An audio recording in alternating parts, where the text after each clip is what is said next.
Howrah station থেকে বারুইপাড়া স্টেশনে গিয়ে কড লাইনের ট্রেনে, সেখান থেকে অটো বা টোটো করে বনমালীপুর। এই মন্দিরটি হল ব্রহ্মদত্ত ধাম। সদ্গুরু নারায়ণ মহারাজের প্রতিষ্ঠিত এই মন্দির পুনেতে আছে একটি, এবং এটি পশ্চিমবঙ্গে আমরা যেটা দেখছি এখন, এটি পশ্চিমবঙ্গের দ্বিতীয় বৃহত্তম মন্দির। অসাধারণ সৌন্দর্য এবং পারিপার্শ্বিক পরিবেশটিও খুব নিরিবিলি, খুবই ভালো লেগেছে। এই মূল মন্দিরে প্রথমেই রয়েছে কুর্ম অবতারের মূর্তি, এরপর প্রজাপতি ব্রহ্মার মূর্তি,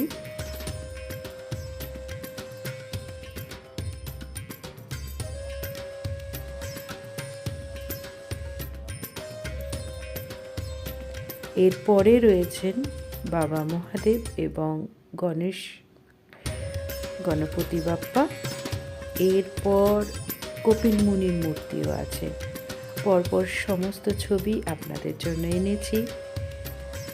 অতি অপূর্ব একটি সুন্দর মন্দির, ভালো লাগবে নিশ্চয়ই সকলের, এবং পরিবেশটিও যথেষ্ট মন কাড়বে, এতটাই নিরিবিলি।